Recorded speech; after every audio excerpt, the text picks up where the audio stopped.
Buenos días, ¿qué tal? ¿Cómo amanecieron? Qué gusto saludarles en esta mañana muy fría, fríísima, de martes 12 de diciembre del año 2017. Vamos a hablar esta mañana, más bien la segunda parte de la plática que tuvimos la semana pasada, porque pues estos temas están de moda, se han puesto de moda resultado de la reivindicación de la justicia que están exigiendo las víctimas después de que se derogó la ley de amnistía de parte de la Corte Suprema de Justicia, específicamente de la Sala de lo Constitucional. Pero hoy, en esta segunda parte, hemos incluido a otro de los actores de la dirigencia de las Fuerzas Armadas para poder ampliar también el espectro de la plática del conocimiento en referencia a lo que aconteció durante el conflicto armado. Porque aquí se habla de todo, se dice de todo, pero en realidad estamos entablando procesos basados en la verdad, estamos entablando procesos basados en el hecho de querer nada más justicia, o hay por ahí, como dicen muchos, el elemento de venganza, ¿verdad?, de las familias que por supuesto se vieron involucradas en este tema, específicamente en el caso del Mozote, pues motivadas por algunas organizaciones de la sociedad civil que están pues interesadas en poder reabrir todos estos casos. Hay varios militares que han sido demandados y sentados en el banquillo de los acusados, específicamente por el tema de la masacre de El Mozote. Presidente, fíjense cómo es este tema y qué tantas aristas puede tener y caras de la moneda, porque el presidente de la República estuvo este fin de semana allá por el Mozote, el municipio de Mianguera, en Morazán, ¿ya? Y ahí dijo el presidente: trabajamos en la promoción de las declaratorias del bien cultural, monumento a la memoria, en Cantón Cerro Pando, y la declaratoria modificativa para establecimiento de niveles de protección en la diferencia y caserío del Mozote. Esto es lo que dijo el presidente. También es importante que pueda materializar cuando antes la creación de un centro de memoria histórica en el Mozote y cuya ejecución ya tienen considerados grandes avances. Eso es lo que dijo el presidente de la República, fíjense. Además de estas medidas incluyen un importante componente de rescate de la memoria histórica, no con el objetivo de abrir heridas, fíjense bien, no con el objetivo de abrir, sino para hacer perdurable la reflexión y comprender nuestra historia reciente. Pero bueno, como digo, no con el objetivo de abrir heridas, dice el presidente, pero ellos, que fueron básicamente actores principales en el pasado conflicto armado, saben que hay un proceso judicial en este momento allá en Morazán, que tienen sentado en el banquillo de los acusados a varios militares presuntamente responsables de la denominada masacre del Mozote. Hoy, como les digo, vamos a establecer una segunda parte de la plática que tuvimos la semana pasada en referencia a todos esos temas que se han desprendido de la declaratoria de inconstitucionalidad de la ley de amnistía. Usted me conoce, yo soy Josué Natambakis, en martes 12 de diciembre del año 2017, completamente en vivo desde los estudios de TVO Canal 23 en la capital salvadoreña. Arrancamos. Desde los estudios de Televisión Oriental en San Salvador, esto es Hablemos Claro. Comenzamos.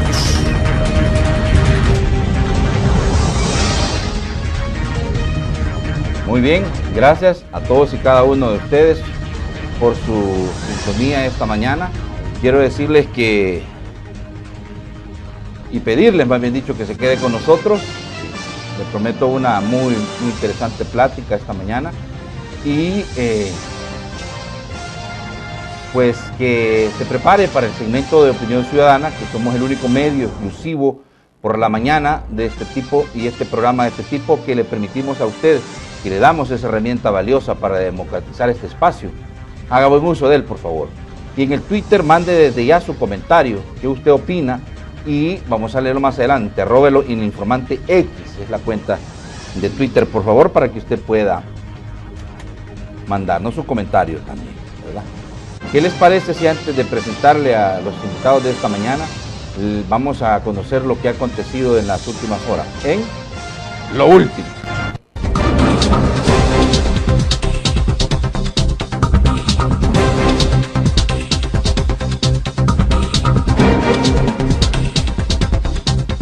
Diciembre, diciembre, diciembre.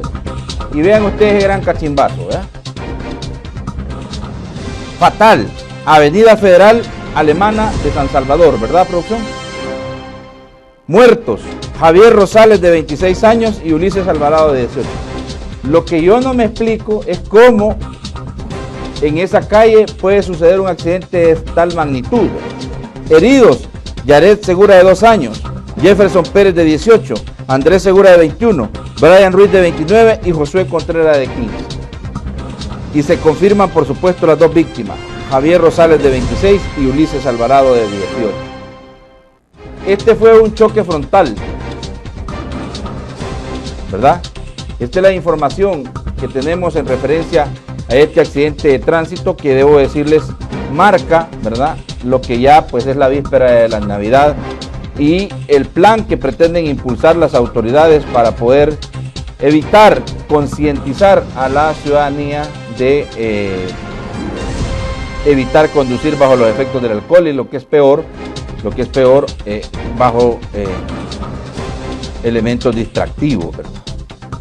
Sin embargo, parece ser que pues esto no se logra. Vean ustedes este fatal accidente ocurrido en las últimas horas. Precisamente fue en horas de la noche, ya casi la medianoche, un poquito antes de la medianoche, que ocurre este fatal accidente de tránsito que deja dos personas fallecidas. Solo para ponerlo en perspectiva, es más o menos cerca de la Tiendona, cerca del mercado de la Tiendona. Las víctimas se transportaban a bordo del vehículo placas 503-196 que volcó en dicho lugar. 2 personas fallecieron tras el grave accidente ocurrido frente a la Maestranza, ¿verdad? Maestranza, que se localiza cerca del centro de Madureo de la Tiendona en la capital. Las víctimas, como les digo, ya se transportaban a bordo del vehículo que volcó en dicho lugar. Según los socorristas Cruz Verde Salvadoreña, el accidente ocurrió por la excesiva velocidad. Agentes de tránsito de la Policía Nacional Civil realizaron inspección para determinar las verdaderas causas del accidente. No dieron, bueno, sí dieron a conocer las causas del accidente. Y digo, miren ustedes, un accidente prácticamente que dejó estas 2 víctimas. Y vaya.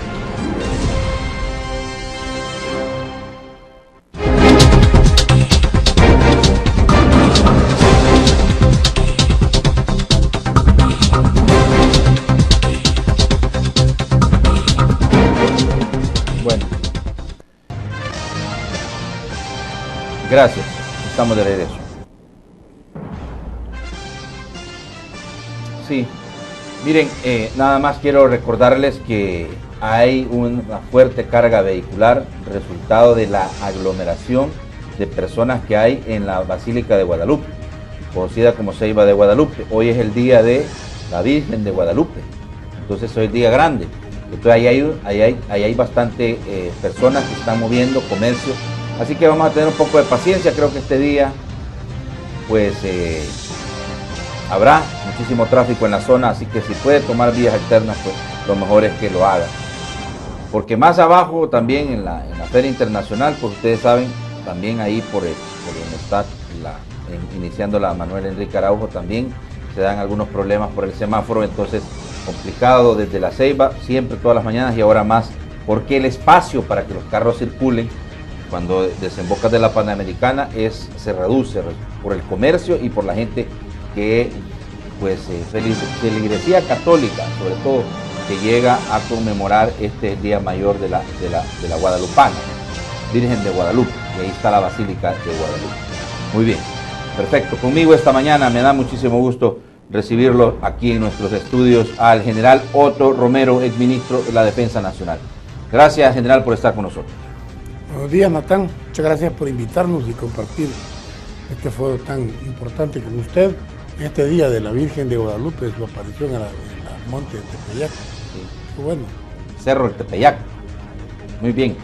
También con nosotros, y pues la semana pasada estuvo aquí y como les decía, es como la continuación, la segunda parte de esta plática, que el tiempo en televisión es el peor enemigo, y lo sabe muy bien el general Humberto Corado Figueroa, ex ministro de la Defensa. Bienvenido, señor. Muy buenos días, Natán, y buenos días a los panelistas y a los amables televidentes. Esperamos esta mañana aclarar algunos puntos sobre este tema tan importante para el país. Bueno, y con nosotros acá para ver la parte de duda jurídica, y es parte del proceso, sí, porque es parte del proceso. Él es abogado acreditado de la defensa de los militares que están en este momento procesados por la masacre en el Mozote. Licenciado Lisandro Quintanilla. Buenos días, José. Buenos días a toda tu teleaudiencia. Y es nuevamente un gusto estar aquí compartiendo contigo y acá con los panelistas que has invitado a este programa. Muy bien. Vean, partir con usted, general, es importante destacar que el presidente de la República estuvo en Morazán, ¿verdad? El resultado de la visita tiene que ver con la conmemoración, la recordación de lo que habría acontecido allá en estas comunidades. El presidente dijo algo que llama la atención, ¿verdad? Y creo que es de destacar, pero por ahí podemos comenzar con el hilo conductor de esta plática en la mañana, ¿verdad? Trabajamos en la promoción de la declaración de bien cultural del monumento a la memoria en Cantón Cerro Pando y la declaratoria modificativa para establecimiento de niveles de protección diferenciada en el caserío El Mozote. También es importante que se pueda materializar cuando antes la creación de un centro de memoria histórica El Mozote, cuya ejecución ya tienen considerables avances. Estas medidas incluyen un importante componente para el rescate de la memoria histórica, no con el objetivo de abrir heridas, sino para hacer perdurable la reflexión y comprender nuestra historia reciente. Eso fue lo que dijo el señor presidente de la República.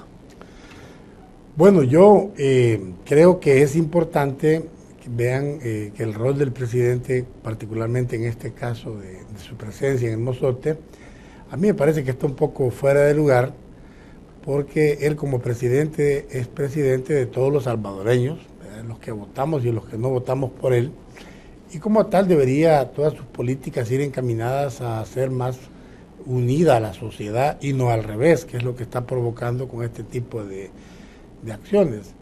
El Mozote, y no digo la masacre del Mozote porque la masacre es un término que le puso la izquierda para magnificarlo en el marco de la guerra psicológica, la guerra política, pero es el caso del Mozote. Es un caso muy puntual de los que seguramente hay miles que nos tocaría analizar, evaluar y si se quiere dejar registrados en la historia, pero meramente para eso, registrados en la historia porque hay más de 70,000 víctimas en El Salvador que merecen el respeto como lo merecen algunos que hayan muerto en el Mozote en esos combates que se dieron. La sociedad debe entender que el Mozote es un hecho producto de la Guerra Fría todavía, que no se cierra. El presidente debería de tratar de que los eventos que pasaron durante los años 80 no sean lo que llame la atención a la sociedad, dado que los años 80 fueron lamentablemente años en los cuales los salvadoreños muy poco hicimos para autodeterminarlos.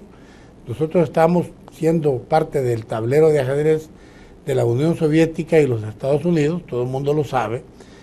Todo el mundo sabe que aquí el conflicto no comenzó porque éramos pobres. Estamos aún peor ahora de lo que estábamos en los años 70 y eso indica que las variables que francamente provocaron el conflicto eran variables externas fundamentalmente, que vinieron a potenciar las variables internas que tenemos todos los países subdesarrollados. ¿Por qué señalo esto? Porque el Mozote es un claro ejemplo de lo que todavía constituyen las reliquias de la Guerra Fría. Ya deberíamos haber cerrado esos capítulos que desunen tanto a la sociedad, porque la Unión Soviética se cayó. Con el muro de Berlín abajo en noviembre del año 89, se comenzó lo que se llamó la distensión mundial, y eso trajo a Centroamérica la distensión regional, y con ello los dos países grandes, Estados Unidos y la Unión Soviética desapareció con el Pacto de Varsovia terminado en el año 91, y los Estados Unidos se quedaron como el único foco de atracción mundial en América que rige los destinos. Eso debería darnos la pauta suficiente para saber que ya las variables que nosotros manejamos deberíamos de ser más inteligentes y tratar de llevar a la sociedad a una unidad más productiva. Porque cada vez que nos querramos retroceder a satisfacer nuestros propios intereses en tratar de resarcir con la justicia restaurativa todos esos aspectos que pasaron en los 80, veremos que lo que vamos a hacer es empezar a levantar expectativas nuevamente en personas que seguramente distorsionaron el conflicto totalmente de lo que realmente era. Si usted lee algunos aspectos de las publicaciones que hacen los ex miembros de la radio Venceremos, verá que algunos de ellos han admitido públicamente que distorsionaban la realidad de lo que pasaba en la guerra para favorecer al FMLN. Y eso es lo que ha pasado con el Mozote. Yo se lo tengo que decir a la sociedad, porque nosotros fuimos soldados de esos años y tenemos bien claro que lo que pasó en el Mozote fue un combate que con el tiempo lo distorsionó la izquierda y lo ha convertido, como usted lo dice, en una masacre que nunca existió. Vaya, remontémonos históricamente, general, en ese momento como tal, porque usted mete hasta en Wikipedia el Mozote y le sale la masacre. Claro. ¿Verdad? Mozote, masacre entre 10 y 12 de diciembre de 1981, perpetrada por el ejército salvadoreño, dirigida en aquella época por la Junta Revolucionaria de Gobierno, y que dejó un saldo de cerca de 1.700 víctimas. Sí. O sea, 1.700 víctimas, incluyendo hombres y mujeres y niños ejecutados, familiares de estas víctimas, personas desplazadas y sobrevivientes. Es una de las más crueles masacres en Latinoamérica en el contexto del conflicto armado. Eso es lo que dice cuando usted busca información. Pero remontándonos, digamos, y el elemento que usted utiliza es distorsión de la realidad. Total. Esto es parte de eso, al hablar de 1.700 víctimas, sin, restarle, por supuesto, la importancia que han tenido más de 80.000, porque se calcula entre 70.000 y 80.000 víctimas de todo el conflicto armado en toda una década cuando está el enfrentamiento de la guerra civil. Claro. Pero basémonos específicamente en esto, 1.700 víctimas. Yo creo, como le digo, que la distorsión a esta altura es tal que encontrar lo que realmente fue ahí es difícil. Yo, que fui soldado, como le repito, en esos años, yo anduve por ahí, por Morazán, ¿verdad? Y le puedo dar fe que cuando entrábamos a Morazán a principios de los 80, 81, después del puente de Torola para arriba, antes del puente de Torola habían puesto los del FMLN una línea amarilla que decía territorio liberado, y los soldados que trabajábamos ahí nos impresionaba que había una línea que decía territorio liberado, y cuando usted pasaba el puente y empezaba a ir casa por casa trabajando, veía que todas y cada una de las casas tenían trincheras y tatús. ¿Por qué razón? Porque el FMLN trabajó psicológicamente a toda esta sociedad y la preparó erróneamente para enfrentar al ejército de una manera deshonesta, porque le decían seguramente cuando comenzaba alguna operación militar, ahí viene el ejército a matarlos. Entonces la pobre gente salía corriendo muchas veces sin ningún sentido y abandonaba sus hogares y le digo, nosotros veíamos que las trincheras y todo no tenían sentido. ¿Por qué tendría que tener una sociedad en Morazán a principios de los 80 llena de trincheras sus casas? ¿Qué sentido tenía eso? Más que el trabajo psicológico que le metía el FMLN a esta gente. ¿Y por qué lo hacían en Morazán? Porque les quedaba cerca su base de operaciones, que era Nicaragua, que acababa de caer con el sandinismo en el año 79. Y obviamente El Salvador era el objetivo siguiente de la Guerra Fría, y por eso eran intensos los combates allá en Morazán. Lo que se dio en el Mozote fue un combate de encuentro que, si mal no recuerdo, los mandos de aquella época informaron que se murieron, si mal no recuerdo, 300 miembros del FMLN y se murieron 70 soldados del batallón Atlacat. Vea usted, para que se muevan 70 soldados del batallón Atlacat, no eran niños tirando flores las que habían ahí, eran verdaderos terroristas que tenían engañada a la sociedad. Pudiese incluso haber ahí samuelitos, que creo que a esta altura la sociedad entiende que los samuelitos eran esos pobres niños que desde la edad de 8, 9, 10, 11 años los entrenaban para matar. ¿Había alguna diferencia, general Otto Romero, entre combatiente, subversivo, guerrillero y residente, ciudadano, oriundo del lugar?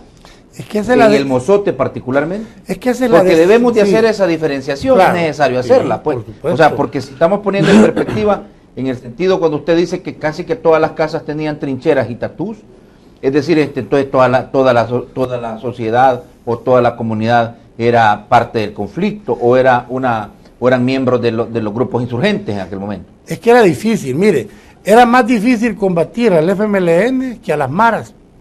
Las maras usted casi los identifica quiénes son mareros.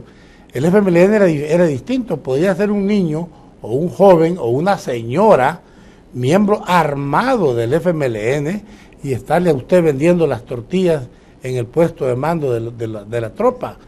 Pero ya cuando llegaba la operación militar, esa señora, este cipote se convertía en alguien peligroso a nosotros, que andábamos en artillería. Encontramos jugos de latas de jugos, aquellos cans que habían antes, perdón el comercial para el jugo. Ya hecho el comercial, general.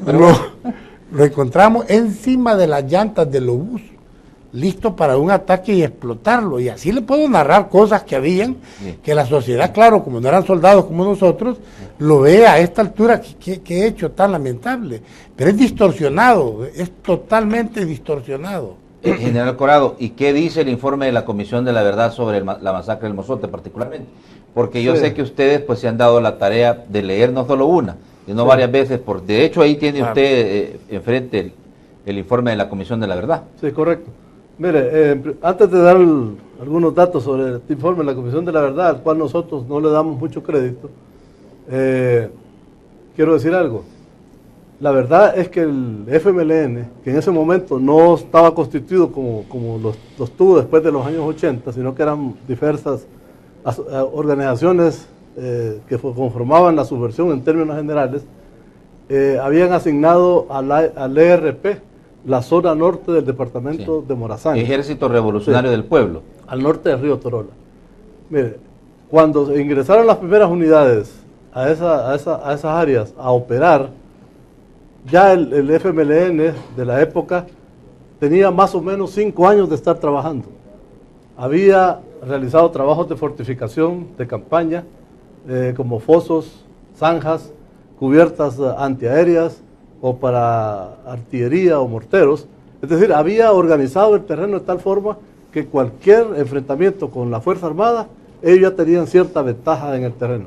Y no solo eso, sino que habían realizado un intenso trabajo de ideologización de la población civil, pues incorporándoles en su mente los valores a los cuales ellos creen, de marxismo, socialismo, etcétera.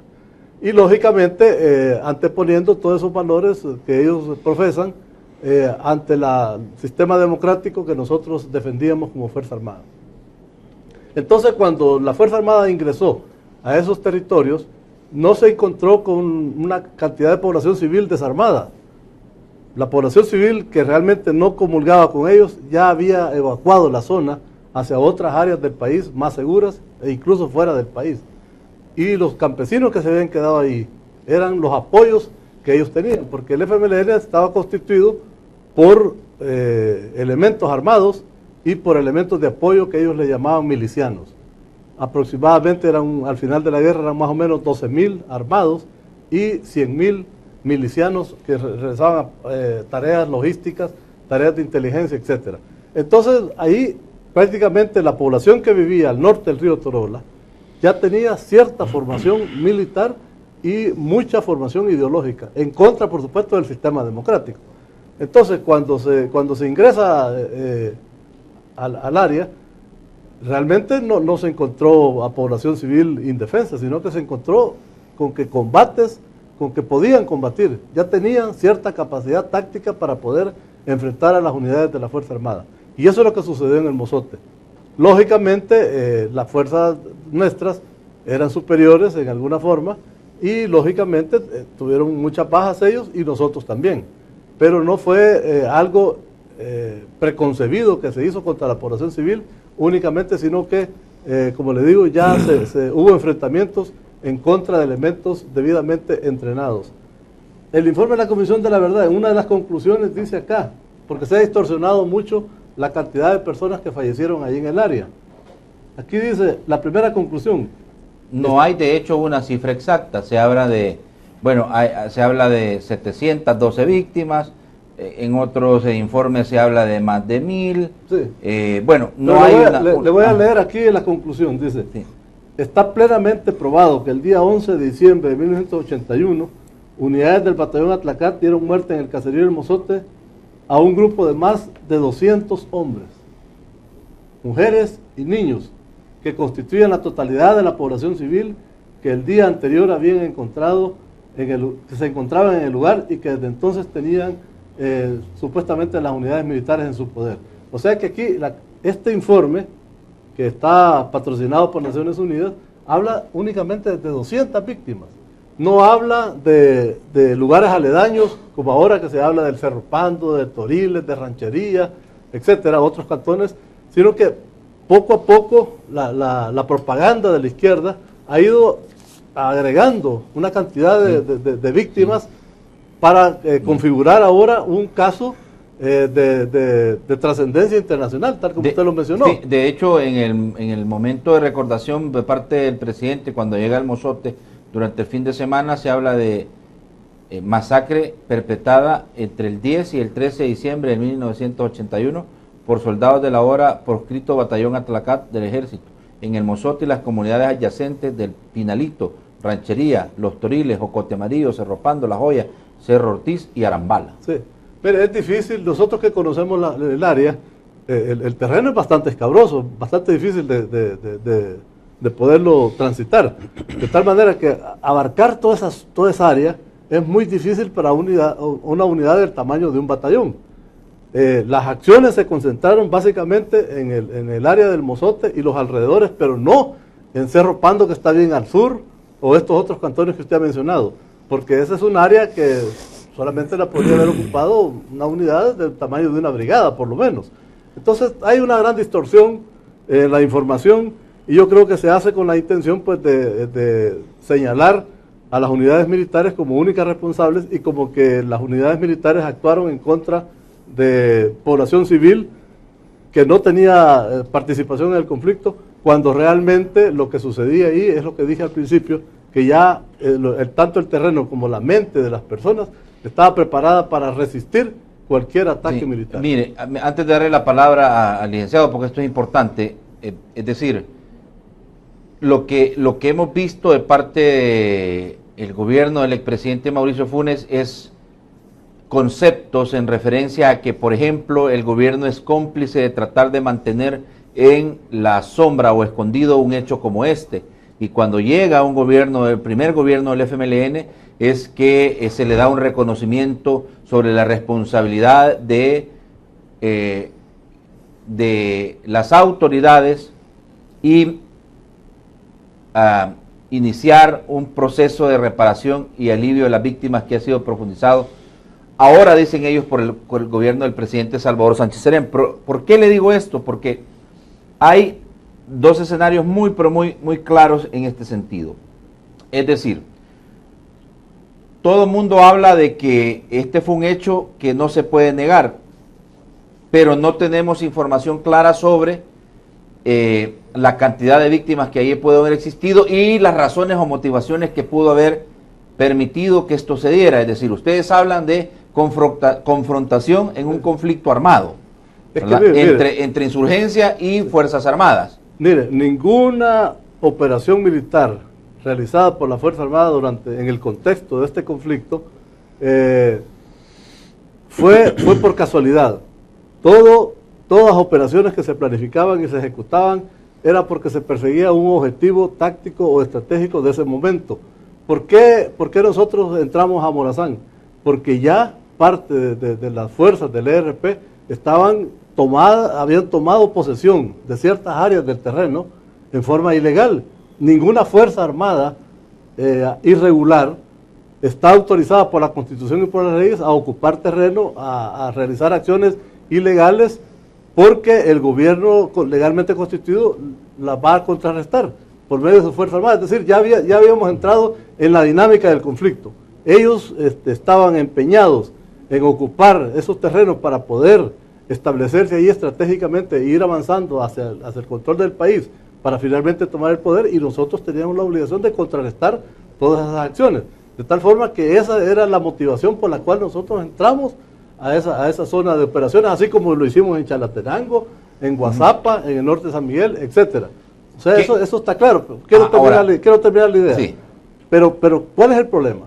Que aquí solamente analizamos los casos en que supuestamente nosotros somos los responsables. Pero ¿qué pasa con la Nueva Trinidad de Chalatenango? Donde hubo una masacre también de más de 200 personas por parte del FMLN. No se dice nada, absolutamente nada, ni siquiera se conoce muy bien el caso. Entonces, la balanza no está equilibrada, sí, y eso no es correcto. Sí, ahora, precisamente iba a mi siguiente interrogante. ¿Qué tanta carga política puede tener un hecho como tal? En el sentido de bueno, estamos a elecciones ¿qué? 8 semanas. Pero digo, ¿qué tanta carga política tiene también la visita del presidente a la zona? Sí. Reconocer que se trató de mantener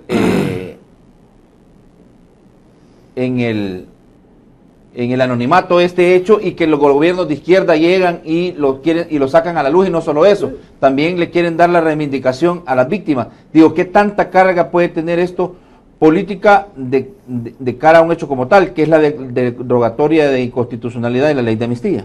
Sí, por supuesto, por eso nosotros siempre nos hemos opuesto, siempre hemos criticado la derogatoria, porque sabemos que las consecuencias que se iban a obtener son estas precisamente: mayor división, mayor polarización entre la sociedad, mayor división ideológica. Es decir, nosotros somos una sociedad bastante vulnerable en ese aspecto y muy sensible a estos temas.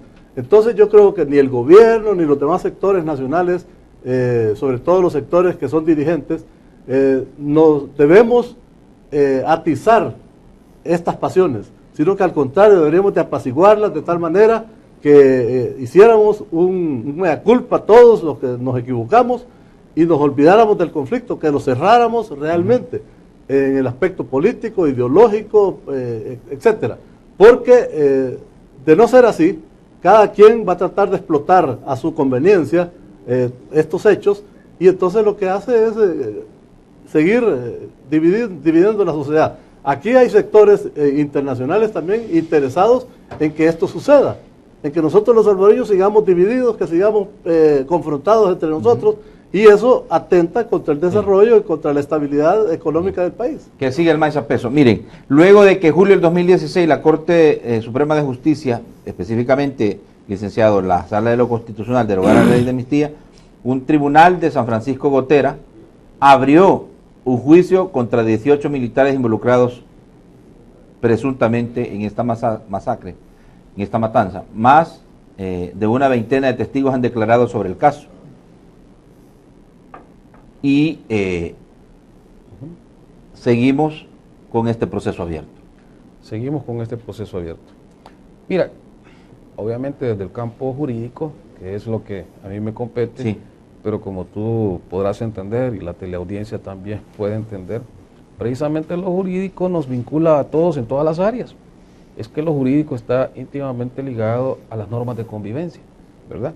Y entonces desde el momento en que una sociedad se constituye como Estado, obviamente lo jurídico forma parte de vital importancia para que el Estado pueda cumplir sus fines, que uno de ellos es el más importante, que la persona humana individualmente considerada es el alfa y omega del Estado, es la razón de ser del Estado, ¿verdad? Entonces, todo el sistema jurídico está estructurado de tal forma que permita llevar a feliz término esa finalidad.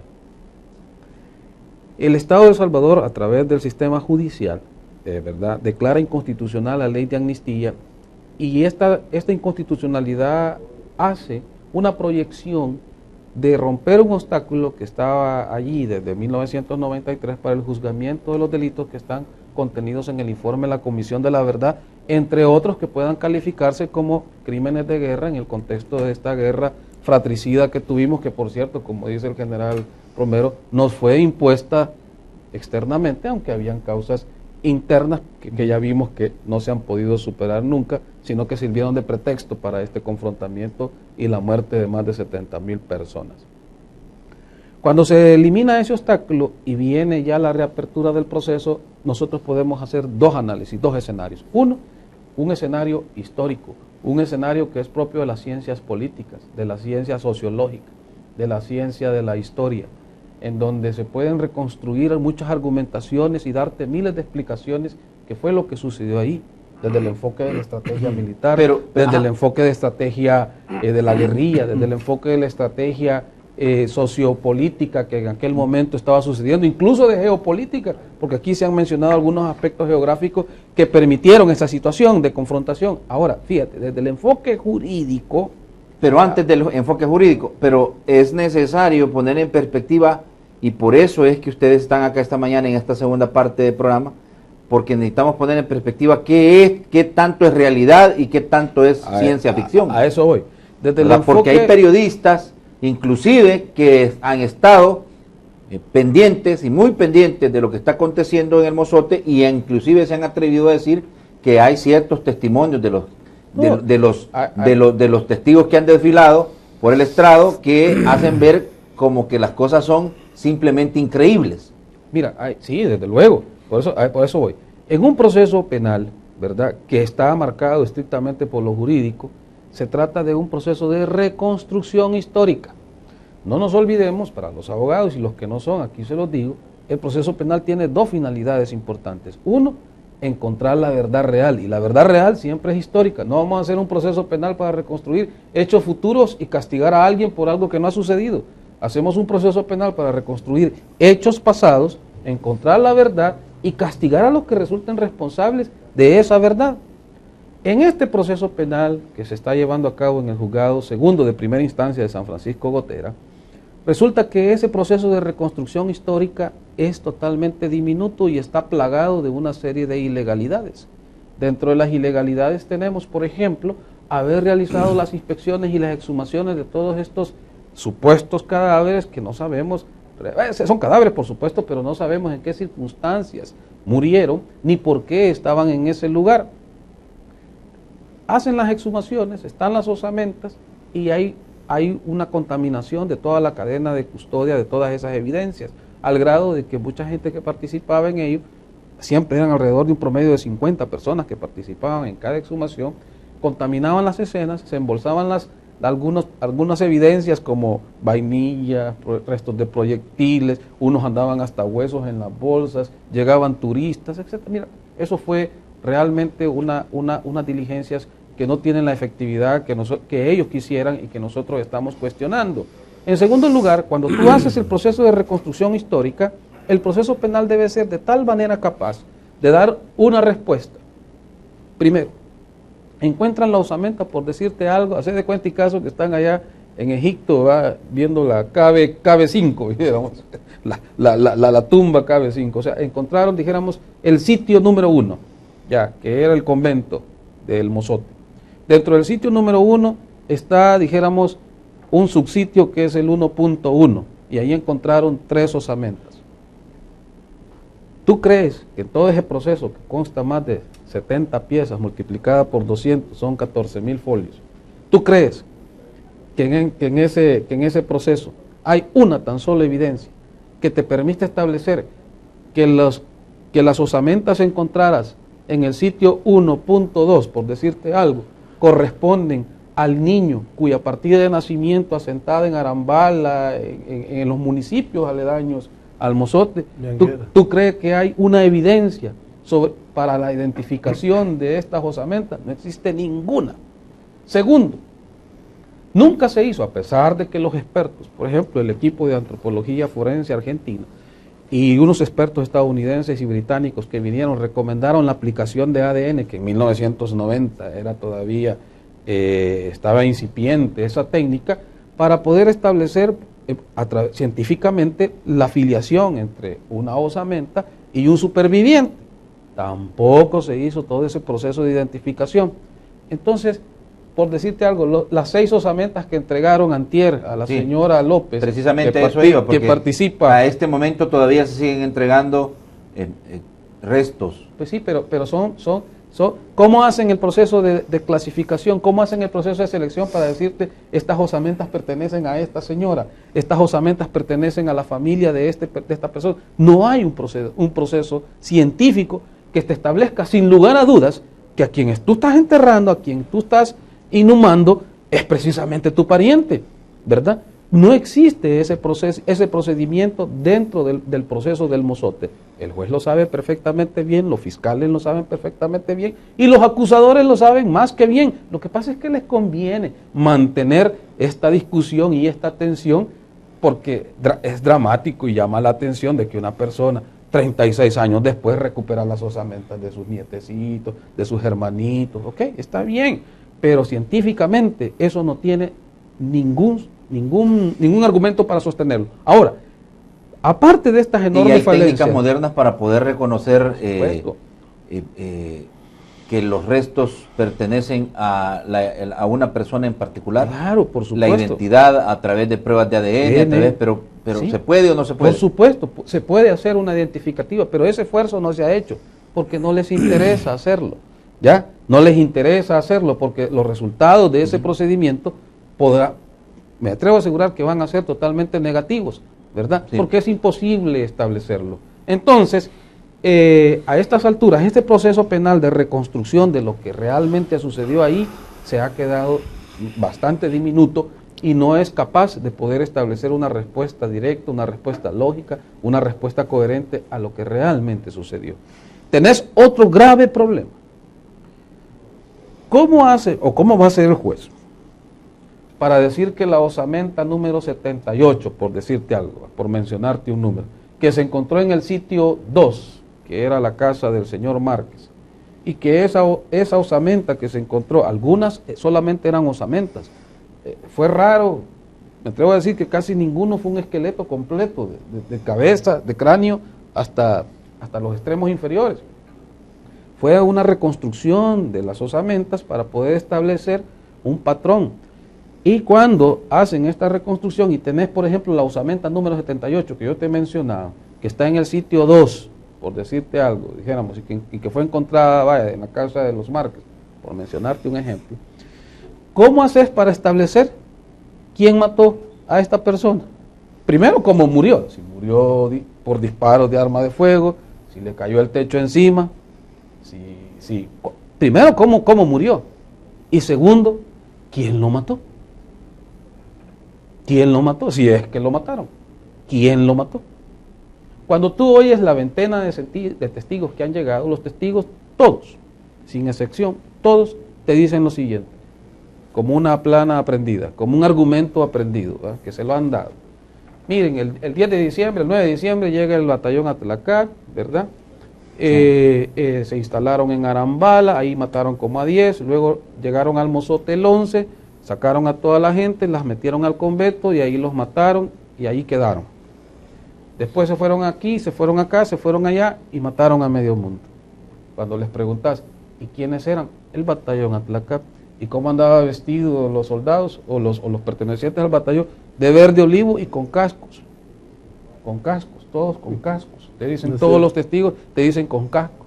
Un testigo dice que vio sobrevolando en el área, el 11 de noviembre, 20 helicópteros al mismo tiempo, y llegaron a un sitio y ahí comenzaron a desembarcar a gran cantidad de tropas. Yo creo que El Salvador tenía como 2 o 3 helicópteros. En ese momento no había. Como 2 o 3 helicópteros, ¿verdad? Que se los habían donado Estados Unidos, ¿verdad? Sí. Y cuando tú comparas todas las cosas que los testigos te están narrando ahí, que nosotros los dejamos, ¿verdad? Ahí porque realmente no vale la pena entrar en contradicciones con ellos, resulta que cuando llegas a las preguntas importantes que le va haciendo la fiscalía y los acusadores, te narran el hecho y te narran una historia dantesca. Y cualquiera se conmueve. Si tú estuvieras ahí, te conmueves de escuchar a una señora que te está diciendo que a sus 10 familiares los mataron. Y te dan los nombres y los apellidos y las edades de estos señores. Pero no te dan las partidas de nacimiento para demostrar la existencia legal de esas personas. No te dan las partidas de defunciones para demostrar la existencia legal del estatus de fallecido, de difunto. No te dan, dijéramos, una identificativa de cómo eran estas personas. No hay un reconocimiento, un proceso científico de reconocimiento de la existencia de esta persona vinculada filialmente, de forma consanguínea, a quien está declarando. Y mucho menos cuando vos le preguntas, ¿y entonces quién mató a su familiar? No lo sé. Ahí termina la declaración. Entonces aquí es donde todos nosotros nos preguntamos jurídicamente, bueno, ¿y cuál es el objetivo de este proceso? Si tiene este enorme problema, ¿cuál es el objetivo de este proceso penal?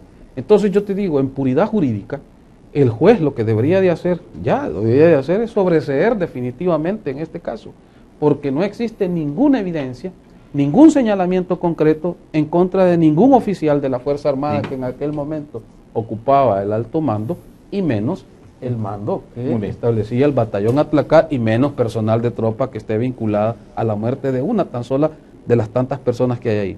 Solo termino diciéndote en esta parte lo siguiente.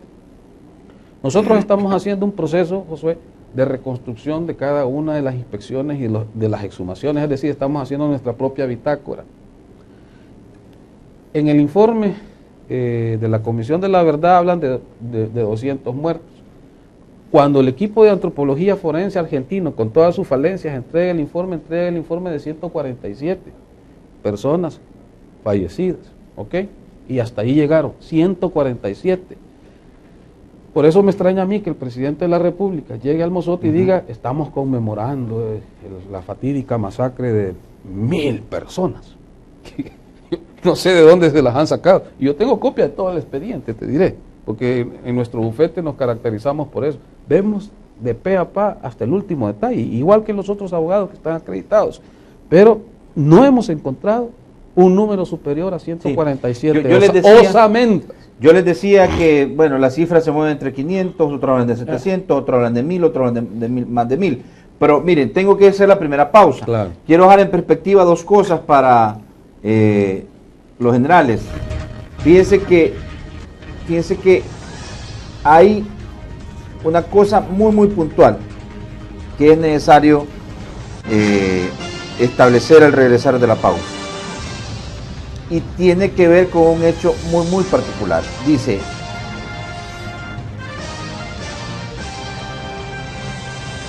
los esfuerzos, fíjese, los esfuerzos de reparación del gobierno por la búsqueda de la verdad y la justicia. Eso en un concepto en donde se habla de responsables. Porque ¿qué es lo que dice el presidente? Hoy conmemoramos y rendimos homenaje a muchos salvadoreños y salvadoreñas, en su mayoría niños y niñas inocentes, que perecieron injustamente por causa de un sistema que irrespetó el derecho a la vida, exclamó el mandatario en la apertura del homenaje. Y posteriormente hablar en la perspectiva de lo que ahí pudo haber ocurrido sobre la base de lo que ustedes ya han establecido. Es el tema de que nos encontramos en medio de un conflicto armado, de una guerra civil, de la sociedad salvadoreña, los salvadoreños confrontados como tal, y la Fuerza Armada como protagonista principal de estos hechos como tal. Eso es lo que quisiera que estableciéramos un poco, profundizáramos más en ese sentido en particular, y desde el punto de vista jurídico, pues establecer que hay 18 militares involucrados que están siendo procesados, y usted está diciendo con todas las irregularidades y vacíos que este proceso tiene, qué es lo que se puede esperar en el desenlace de este proceso judicial allá en Morazán. Bueno, hacemos la primera pausa y antes al más, ¿verdad? Muy bien, vamos al más. Vaya, llegó el nuevo más y está más pulido.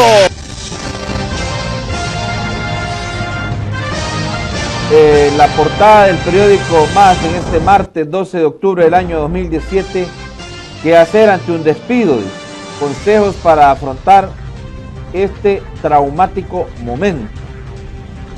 Sí, es importante, vaya a leerlo, porque imagine usted, algunos en estas temporadas les dicen que ya no tienen trabajo. Usulután cae otro marero, muere al enfrentarse a tiros con policías en Santa María. Su mamá está presa. Y en San Salvador lo matan en el Central. Vigilante asesinado a 2 balazos mientras hacía su ronda por el pabellón 1. Pandillero detenido como sospechoso. Y bueno, les tocará bien cañón. El Real Madrid ya va contra el PSG y el Barcelona se medirá ante el Chelsea en octavos de final de la Champions. Bueno, iba tomando forma ya y el Barça a ver si ya se quiere ir para otro país, dice. Bueno, resumen, debate político sobre temas de interés nacional. Ayer estuvimos con el doctor Félix Ulloa, el doctor Paul Steiner y también, por supuesto, el exdirector del Instituto de Derechos Humanos de la UCA y LUCA, el señor Benjamín Güey. La pausa, la primera, regresamos. ¡Hasta mañana, pues! El nuevo más de tu lado.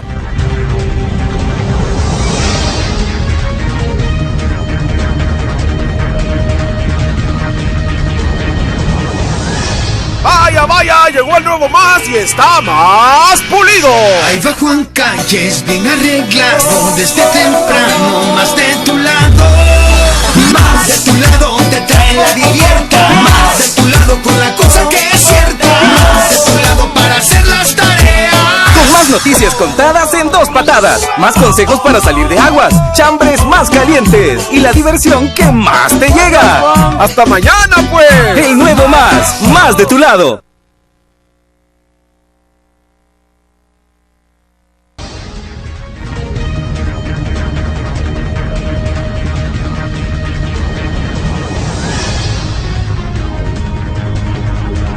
Estamos de regreso, gracias por su sintonía.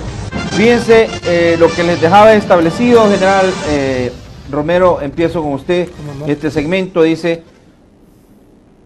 el genocidio del Mozote se trata de mantener o se mantuvo en la sombra durante años sin ser reconocido por el Estado salvadoreño, en virtud de que no existía información pública, hasta que en 2009 llegó al poder la izquierda del Frente Farabundo Martí para la Liberación Nacional. Durante años la matanza fue negada por los militares y los sucesivos gobiernos de la derecha, pero salió a la luz pública gracias a investigación realizada por periódicos de los Estados Unidos y la entonces Oficina de Tutela Legal del Arzobispado. Bueno, mire, en esto de verdad y justicia, como usted lo plantea, lo correcto, si de verdad nos queremos meter en ese problemón, es tomar la guerra como tal. Y aquí hay 2 variables. No pueden haber casos aislados. Bueno, le voy a dar dos datos que es bueno que la sociedad, ya que usted tuvo la idea de traernos aquí a conversar, reciba de parte de nosotros que conocemos de verdad lo que pasó. Le voy a hablar de 2 cosas rápido para que luego le concluya sobre eso. Primero, sobre la prensa y segundo, sobre el rol de los Estados Unidos. Mire, la prensa, en particular la sociedad debe saber que los que eran miembros de la radio Venceremos eran verdaderamente habilidosos periodistas. Creo que no vale la pena que le mencione quiénes son, usted los conoce bien, la sociedad los conoce bien. Muchos de ellos incluso están trabajando hoy para el lado de la derecha, ya no están en la izquierda, pero ellos muy bien saben que distorsionaban totalmente la situación. Y esos 2 periodistas del Washington Post y el New York Times que aparecieron después haciendo la investigación, ¿cómo llegaron a la zona? El gobierno no los llamó. ¿Cómo se dieron cuenta de eso? Había todo un plan de guerra psicológica y guerra política perfectamente estructurado. Es que la sociedad no debe menospreciar la capacidad que tenía de guerra política la Unión Soviética y todos sus satélites. Era impresionante la forma en cómo estaban interrelacionados y crearon entidades que todavía subsisten. Y esa es la razón por la cual usted ve solo juicios contra gente de las Fuerzas Armadas y no ve a nadie sentado en el banquillo de los acusados de parte de la izquierda, porque la sociedad internacional de izquierda sigue organizada y, como le decía hace un rato, son reliquias que van quedando de la Guerra Fría. Entonces, por un lado, la sociedad debe saber que la gente de la Venceremos, que hoy están trabajando para otras personas, distorsionaba lo que pasaba y tenía compadrazgo con la prensa internacional. En segundo lugar, la sociedad debe saber que aquí estaban los Estados Unidos ya. Como decía usted hace un rato hablando de helicópteros, fíjese qué falsedad, que teníamos ese montón de helicópteros. La sociedad debe quedar claro que los hechos del Mozote y otros hechos alrededor del país que se dieron en esos años eran vigilados por gente como los Estados Unidos, por el grupo militar, por la embajada. ¿Cree usted que si el Mozote de verdad hubiese sido, como dicen, así como lo plantean, una masacre, hubiésemos seguido recibiendo ayuda militar de los Estados Unidos, de parte del presidente Reagan y todos los señores miembros del Pentágono, que tenían asesores aquí en El Salvador, y que esos asesores mandaban informes pormenorizados de lo que hacíamos en el combate nosotros contra las fuerzas terroristas del FMLN? Si eso hubiera sido así, no hubiéramos recibido nada de ayuda. Si usted debe saber que en los años 80, cuando comenzábamos a entrar a Morazán, los que estábamos de alta, los soldados nuestros andaban con checo, con fusiles checos andaban nuestros soldados. Si solo el oficial andábamos una subametralladora UCI, y el resto de tropa andaba con checos, y la ayuda militar vino después de ese año. Y entonces empezó a fortalecerse la Fuerza Armada, y porque es importante que la sociedad lo vea, para que vean lo ilógico que es creer que se daban ese tipo de hechos como lo que llaman la masacre del Mozote, y los Estados Unidos nos iban a seguir dando ayuda militar. O sea, no tiene sentido. Tiene sentido. Vean ustedes que los Estados Unidos es un país que con una cantidad de recursos y medios que podían indagar, investigar qué es lo que realmente estaba pasando. Y habían personas en el Departamento de Estado y en el Pentágono que no eran precisamente militares, eran civiles de la CIA y otras entidades que se encargaban de evaluar. Entonces yo quiero contundentemente decirle ante su planteamiento de verdad y justicia, que si de verdad la sociedad se quiere meter en ese problemón a esta altura, después de haber cerrado la guerra, de buscar la verdad y la justicia, deberíamos de tratarlo con igualdad de derechos para todos, porque todas las 70 y pico mil víctimas que fueron del conflicto, todas y cada una merecen el respeto que merecen los 6 padres jesuitas y las víctimas del Mozote o de donde quiera que las tipifiquen. Mire, yo quiero preguntarles una cosa, porque ustedes estuvieron al frente de la cartera de defensa.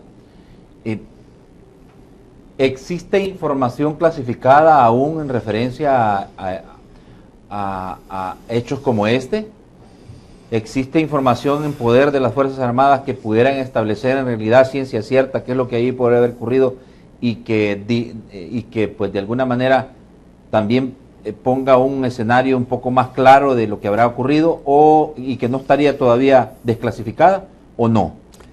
Mire, si de verdad quiere estudiarse la guerra, deben verse que los conflictos... Más allá de los informes de la Comisión de la Verdad, ¿verdad? Que fue el que se aceptó para poder venir a la reconciliación, la ley de reconciliación y la amnistía, que es la que permitió que tanto unos se insertaran en la sociedad, bajaran de algunos que estaban todavía en las montañas y todo lo demás, y otros que estaban fuera en el exilio, que regresaran y poder insertarse en la sociedad, se convirtieran en partido político, y ustedes como tal que entraran a ese proceso de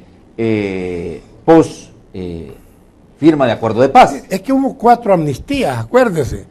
Hubo la que el presidente Magaña les dio a los que se querían incorporar en el año 83. Sí. Luego el presidente Duarte en el año 87 se echó otra amnistía para que viniera el señor Zamora y todos los que del FDR vinieron a las elecciones. Luego otra amnistía en el 91 y la final en el 92. 92 quiero decir, el 93. Pero hablando de archivos, como usted dice, si una debilidad se tiene muchas veces en los conflictos, más que todo cuando son de esta naturaleza, es que los archivos históricos no se llevan ordenados. Ya quisiera yo haber documentado todo el montón de víctimas que yo tuve que ir personalmente a recoger de mis soldados, sus familias masacradas en Guazapa. Ya hubiese querido tener yo esa cantidad de medios como para ir a filmar esas familias de mi tropa muertas solamente porque eran familias del soldado, con los perros comiéndose los cadáveres.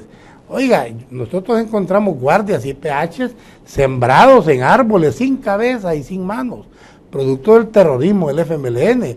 Si nosotros hubiésemos tenido esa cantidad de medios que usted supone que tenemos en archivo, tuviéramos documentado todo eso. Y no lo tenemos lamentablemente porque obviamente comenzamos una guerra que no queríamos y comenzamos de manera muy preliminar a organizarnos y los Estados Unidos, a medida que tomaron confianza en nosotros, nos empezaron a ayudar, no porque Jimmy Carter nos había abandonado, si nos quitó la ayuda militar. Si no caímos en el 80, 81, ¿por qué vino el golpe de Estado del 79 que le quitó las banderas al FMLN? La sociedad debe saberlo, que si nosotros ese golpe no hubiera existido, que es lamentable haber dado un golpe de Estado, no hubiéramos llegado al 81 seguramente. O sea, los procesos que venían empujados por la Unión Soviética eran tan fuertes que seguramente no hubiéramos llegado al 81 como una nación democrática que éramos, con todos nuestros defectos que tuviéramos y que los seguimos teniendo. Entonces yo le quiero reiterar que los archivos de las Fuerzas Armadas son tan ordenados como se permite. Claro, hay unas clasificaciones de secreto, ultrasecreto, confidencial, que hay personas autorizadas para verlos, pero que no tienen, como sucede en todos seguramente los países, no tienen la mente perversa que andan buscando esos periodistas. Es que mire, es que lo pongo en perspectiva por lo siguiente, ¿verdad? General Corrado, porque es que en estos tiempos se habla mayormente de los señalamientos, de los cuestionamientos sobre los hechos atribuidos a las Fuerzas Armadas. Usted ve, de moda está el tema de el tema de Monseñor Romero, el tema de los sacerdotes jesuitas y lo del mozote. ¿Verdad? Este último, lo del mozote. Pero yo digo, porque en un conflicto armado hay dos bandos en conflicto. Hay dos. ¿Verdad? Dos bandos. Sí. Entonces, dos bandos que están en conflicto. En medio de ese conflicto hay terceros, ¿verdad? Sí. Víctimas. Entonces, por eso es que digo, mayormente en estos tiempos, después de la declaratoria inconstitucional de la ley de amnistía, se habla solamente de los hechos atribuibles a las Fuerzas Armadas, pero no se habla como lo que usted dice, que son esos hechos que también marcaron y que ustedes vivieron en carne propia. Pero realmente no son dos bandos. Aquí lo que hubo es una organización político armada llamada FMLN, cuyo objetivo era tomar el poder por la vía de las armas, versus el Estado de El Salvador. El Estado de El Salvador con todos sus componentes, el gobierno, la Fuerza Armada, la sociedad, etcétera, el territorio. Nosotros lo único que hicimos fue defender la Constitución y las leyes de una agresión que, de haber tenido éxito, tuviéramos una sociedad completamente diferente, las instituciones actuales no existieran, nos pareceríamos mucho más a un gobierno como el de Cuba o como el de Venezuela. Entonces, eso creo yo que no era lo que el pueblo salvadoreño prefería para vivir, sino que el pueblo salvadoreño quiere vivir en libertad y en democracia. Entonces, nosotros como Fuerza Armada lo único que hicimos fue defender esa institucionalidad. Ahora, las guerras, sobre todo las guerras internas, están llenas de mucha ideología y de mucha propaganda. Por supuesto que a nuestros adversarios nacionales e internacionales no les satisface el hecho que nosotros hayamos tenido la capacidad de evitar que el FMLN llegara al poder por esa vía. Y entonces, lógicamente, hay una campaña internacional muy fuerte y muy bien documentada y muy bien respaldada económicamente para atacar a la Fuerza Armada de El Salvador, como que si nosotros hubiéramos sido los agresores. Y es totalmente lo contrario.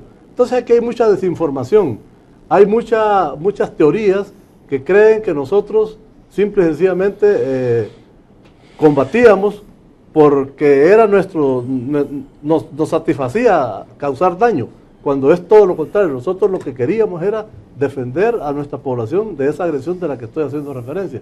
Y por lo tanto, cuando se busca información en los archivos nacionales, en este caso los archivos de la Fuerza Armada, se cree que ahí está documentado al detalle lo que ellos quisieran utilizar para continuar con la agresión ideológica y política en contra del Estado salvadoreño. Y eso no lo van a encontrar nunca, porque las unidades militares lo que hacen en sus estados mayores, en sus planas mayores, es documentar las operaciones desde el punto de vista de las funciones primarias del mando y llevar un diario de operaciones donde se establece claramente qué es lo que se realizó y cuáles fueron sus resultados, sin mayores análisis de tipo ideológico ni político, de tal forma pues que los informes que nosotros tenemos son de carácter puramente militar y en ningún momento están saturados de ideas que puedan en algún momento satisfacer las ambiciones propagandísticas de estas organizaciones. Bueno, es importante establecer en perspectiva el hecho de que después de 3 décadas casi, seguimos hablando de los casos, pero mayormente atribuibles a las Fuerzas Armadas. Yo te quiero hacer una reflexión en relación a esto. Mira, la sentencia de inconstitucionalidad, en vez de bandos, te habla de partes, las partes en conflicto. Eso es La correcto. Fuerza Armada y el FMLN histórico, que ya no es, el FMLN actual no es el mismo del FMLN que combatió, ¿verdad? En eso estamos claros. Bueno, entonces el FMLN histórico y la Fuerza Armada, dijéramos que eran las partes en conflicto, Sí. ¿verdad? Están, dice la sentencia, obligadas a ser sometidas, aquellos que resulten responsables y señalados por los hechos, a una justicia de carácter transicional y restaurativa. Muy bien. Cuando el presidente llega al Mozote a hacer esta conmemoración y te dice de que han implementado un plan de reparación, ¿verdad? Sí. A mí me parece, con el perdón que... Y de reconocimiento, porque dice él que se trató de mantener este tema en la sombra durante mucho tiempo y cuando llegan ellos al poder es que lo sacan a la luz y reconocen la responsabilidad del Estado salvadoreño ante esos hechos.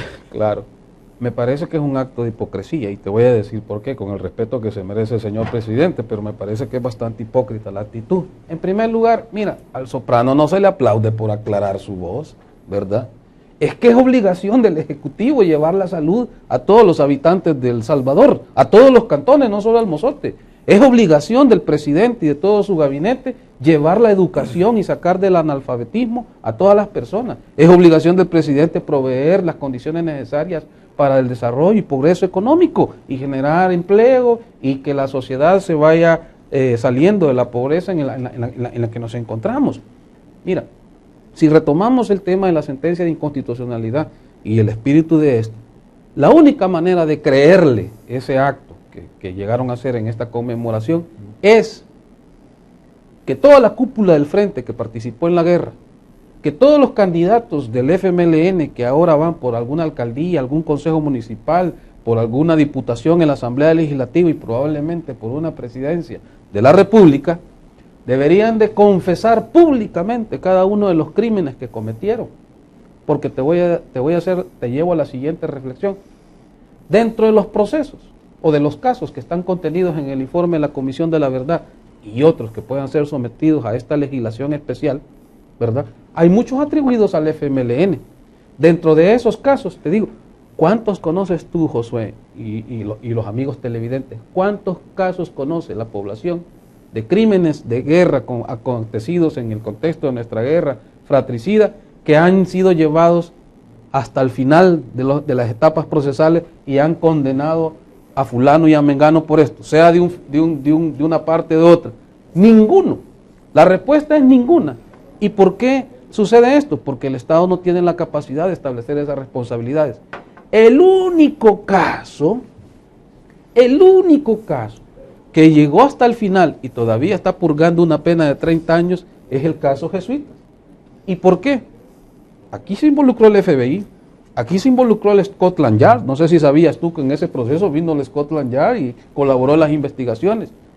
Aquí hubo fiscales específicos. ¿Tú crees que esa condena fue atributo de las capacidades investigativas de la Comisión de Investigación de Hechos Delictivos de El Salvador y de la Fiscalía? No, Josué, no, amigo televidente.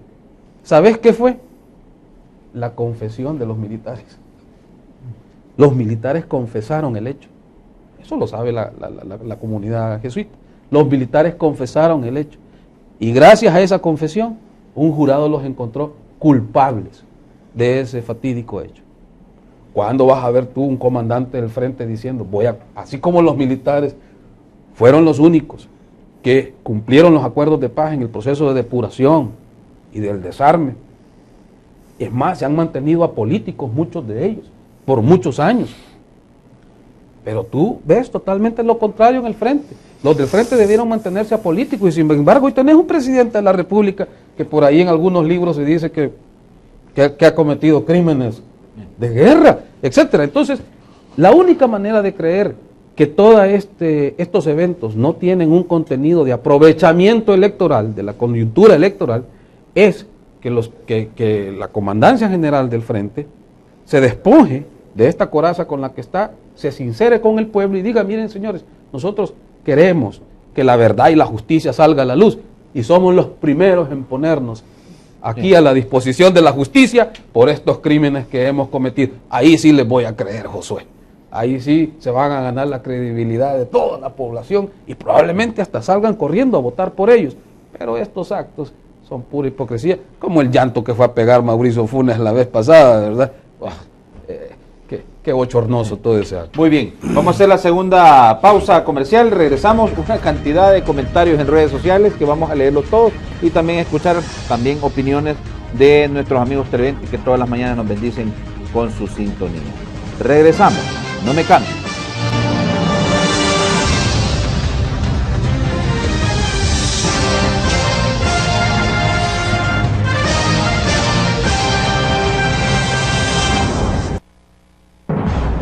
Alcanza tu superación montando tu propio negocio, aprendiendo estilismo y colorismo profesional en el Instituto Superior de Cosmetología Gustavo Adolfo. Cursos impartidos personalmente por Gustavo Adolfo y personal altamente calificado. Infórmate al 2515-0459 y 2124-0174 y consulta por nuestros horarios.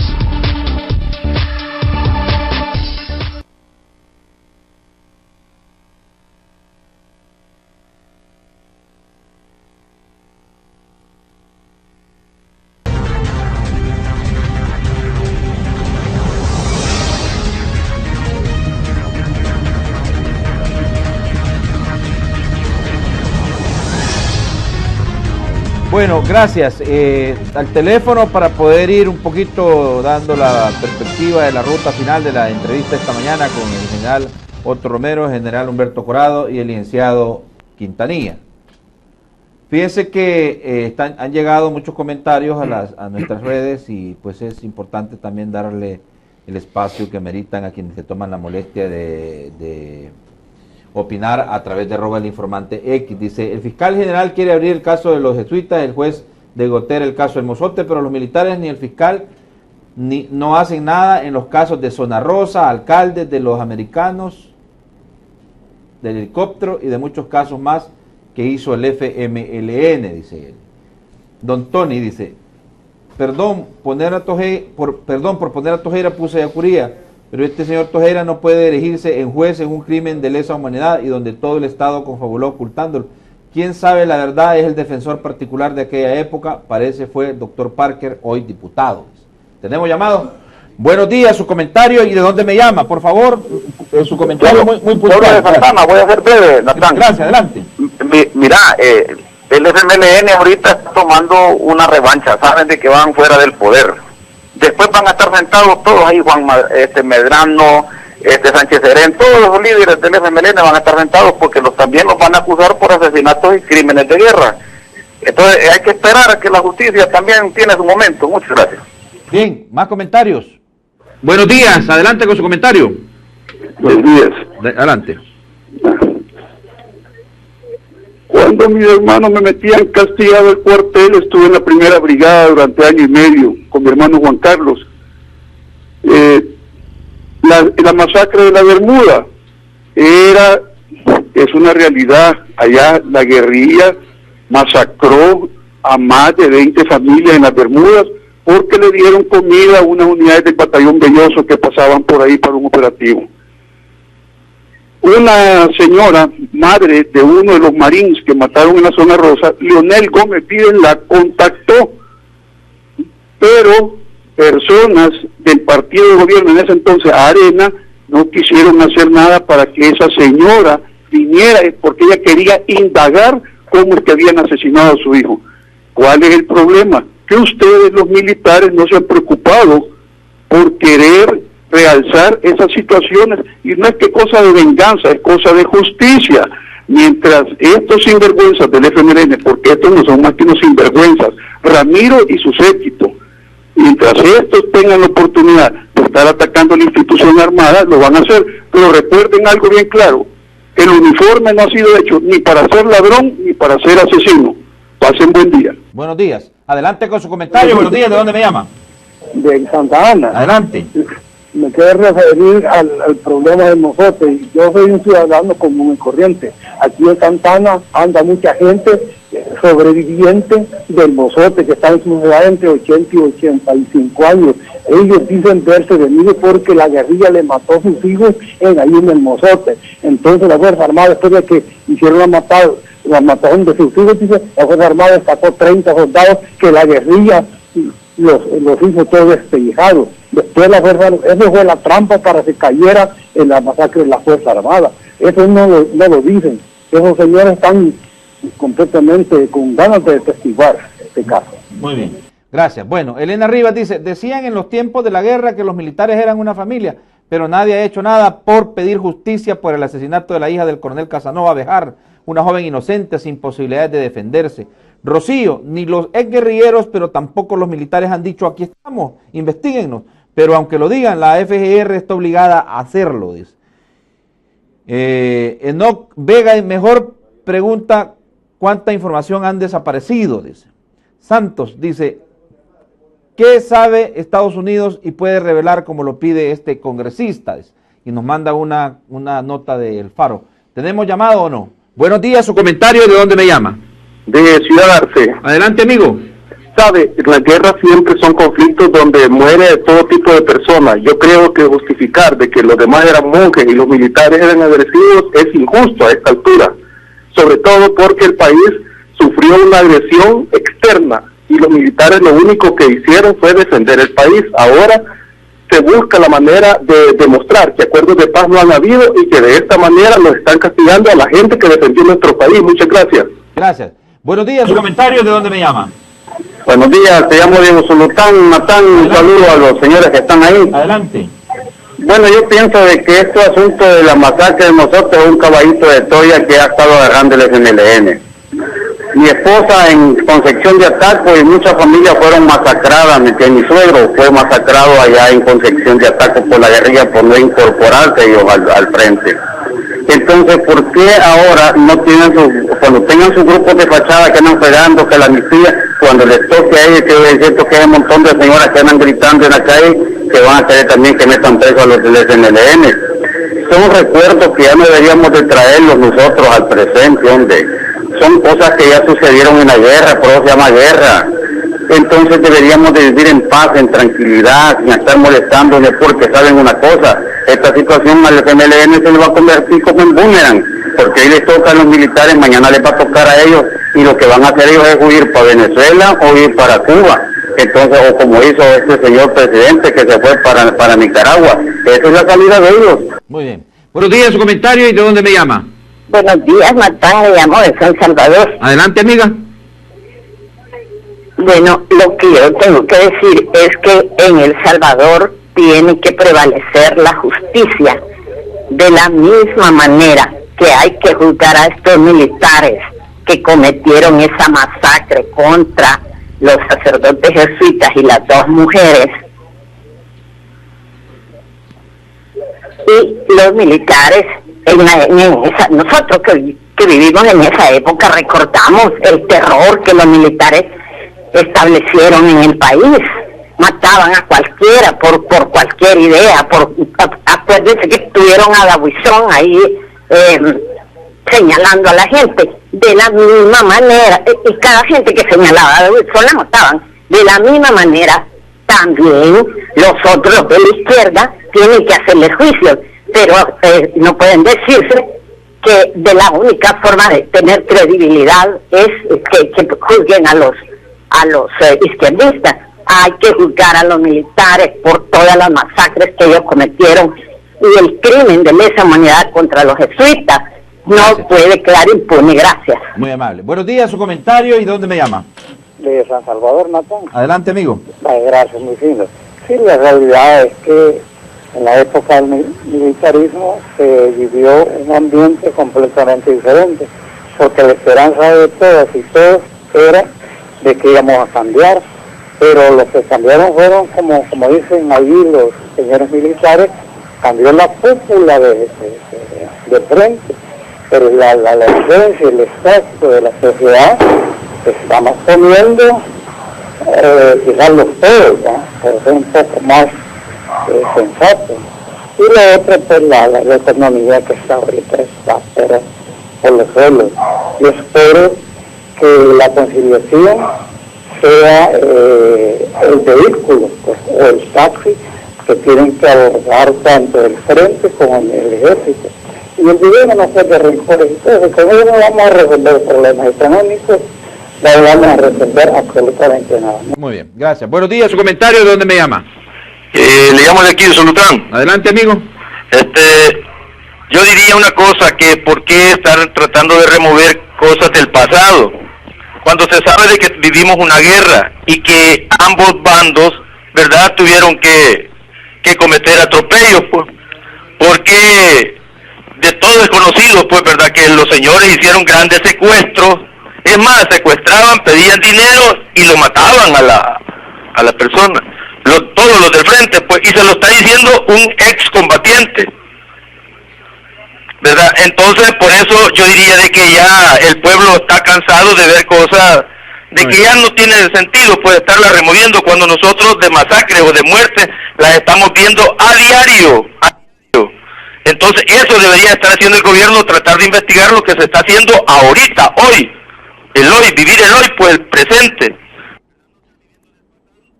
Bien, buenos días, su comentario, ¿de dónde me llama? Buenos días. Adelante. Buenos días. Yo solo quiero decirle que yo viví la guerra también. Y le hablo de Zacatecoluca, que fue tremenda ahí la guerra. Y a nosotros la guerrilla nos mató a familiares, a un niño de 12 años. Y también me acuerdo que también dinamitaron la quinta planta del hospital desde Santa Teresa, y fue el monseñor que estaba ahí, que fue a sacar a los enfermos que estaban ahí. O sea que ellos hicieron un montón de atrocidades.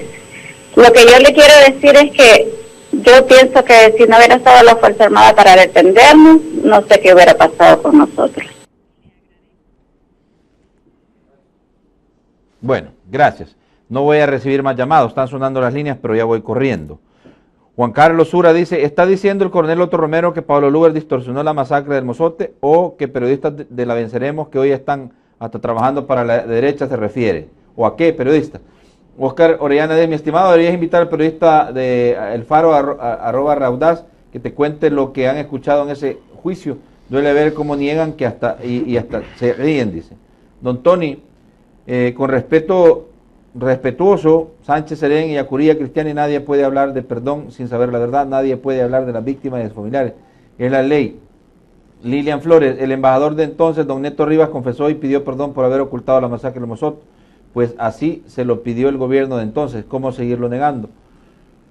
Definitivamente, si la Fuerza Armada pudiera negar la masacre de la UCA, lo hicieran, el Mozote como otras masacres, dice Ernesto Yarvide. Por último, dice Ernesto Yarvide, hay una serie de comentarios dentro. Una operación militar de esa envergadura debe tener archivo en la Fuerza Armada, deberían de desclarificarlo. La Fuerza Armada debe hacer ver las masacres hechas por el otro bando, solo así dejarán de politizar este tema. Y por último, dice Ernesto Yarvide, por último, recuerdo que en tiempos de guerra nos refugiamos en el soldado, en la paz se le vilipendía. Eso es lo que dice Horacio Rivas, y lo voy a leer porque me puso prácticamente para que yo, según él, no lo censure. Hasta cierto punto es bien complicado el rol de un abogado defender sin importar que sus clientes sean culpables. Defender a quienes mataron niños, ancianos y riéndose. Es un sin palabras lamentable. Ojalá no censuren mi comentario por la crítica. Ahí está leído, señor Horacio. Tratamos de trabajar en este medio con la total transparencia y que es lo que me ha caracterizado a mí por mucho tiempo que llevo ganándome la vida con este oficio, ¿verdad? Pero bueno, yo no debo de entender que alguien se ha estado riendo aquí en contexto de burla, no ha sido de esa manera. Hemos tratado de ser lo más serios posible en este tema. Lisandro, por favor. No, yo no me río de nada, es más, yo he dicho, en el caso jesuitas, fue, como decía, el reconocimiento de los militares. Fue un crimen imperdonable, ¿verdad? O sea, fue un error superlativamente hablando que se cometió en ellos. Nosotros no despreciamos la vida de nadie. En el caso del Mozote, yo dudo que haya existido esa masacre, pero hombre, es mi derecho de opinar y de pensar y de expresar lo que siento, que también es un derecho fundamental. El hecho de que yo no esté de acuerdo con muchos tuiteros no significa que yo deba ser vilipendiado o descalificado de esta manera. Es mi sagrado derecho de opinar, especialmente cuando mis opiniones están basadas en el estudio del caso que yo estoy haciendo. Por ahí dijeron, ¿cómo puede desacreditar el equipo de antropología argentino forense? Es que no lo voy a desacreditar. Voy a demostrar en el juicio que se equivocaron. Muy prestigiosos pueden ser, pero se equivocaron en todo el procedimiento que hicieron y en las conclusiones que hicieron. Ese es mi trabajo. Yo sé que causa resquemor, pero hombre, es para lo que he estudiado y estoy defendiendo. Es más, si estas personas que me critican el día de mañana me piden que les preste sus servicios, con gusto los voy a defender. Muy bien, general. Sí, yo siempre hago un llamado a que estos casos, por el bien de la nación, por la reconciliación, la concordia que debemos de tener entre los salvadoreños, deben de finalizar. Debemos de hacer un gran esfuerzo a través de una ley de reconciliación para cerrar el conflicto de una vez por todas y que ya los salvadoreños veamos hacia el futuro y no continuemos enfrascados en estos hechos que nos han dividido por muchas décadas y que no nos han traído más que dolor, tragedia y pues que ser un país que no progresamos. Muy bien. General Otto Romero. Bueno, yo exactamente como hablamos mañana con usted, el acto del señor presidente totalmente fuera de lugar. El día que él se pare y diga, mire, este señor fue el que mató a Rodrigo Flor, este otro mató a Pecorini, este mató a la hija de Victoria Casanova, tendría sentido lo que hace. Mientras él no se pare con esa solvencia y ponga, porque él los conoce bien, ellos se conocen, ellos saben quién mató a gente tan importante como Rodrigo Flor y otros que hicieron. Mientras él no haga eso, no debería estar haciendo esos actos públicos que solo dividen la sociedad. Muy bien, gracias. A los tres les agradezco mucho la plática que hemos tenido esta mañana. General Otto Romero, muchísimas gracias. Siempre que requerimos y tocamos la puerta de su despacho, usted está ávido para poder colaborar con nosotros. Te lo agradezco mucho, la verdad. Ya tenía días de no verlo, pero me agrada muchísimo ver que está muy bien. General Corrado, muchísimas gracias. Muchas gracias, Natán. Estamos siempre a las órdenes. Muchísimas gracias. Licenciado Lisandro Quintanilla, un gusto saludarle. Para mí es el gusto. Un saludo a tu teleaudiencia. Gracias por invitarme. Bueno, mañana seguimos trabajando en el análisis semanal sobre el estado de la nación. Pues tenemos muchísimos temas de qué hablar el día de mañana. Quiero confirmarles que el jueves va a estar con nosotros el presidente de la Asamblea Legislativa, ¿verdad? Cerrando ya este periodo de año fiscal, digámoslo de esta manera, y de trabajo en la Asamblea Legislativa. Vamos a hacer un recuento de todo lo que está aconteciendo. Así que por favor le invito a que nos acompañe. Por hoy ya no hay tiempo para más. Como siempre, todas las mañanas le digo, piense, analice, tome las mejores decisiones, que para eso es la entrevista Hablemos Claro. De todo lo que se dice aquí, usted saque sus conclusiones. Aprenda, edúquese y pues igual interprete la realidad desde el punto de vista de las opiniones que aquí se pueden ver. Nada más. Así es, tan sencillo como es. Buenos días para todos.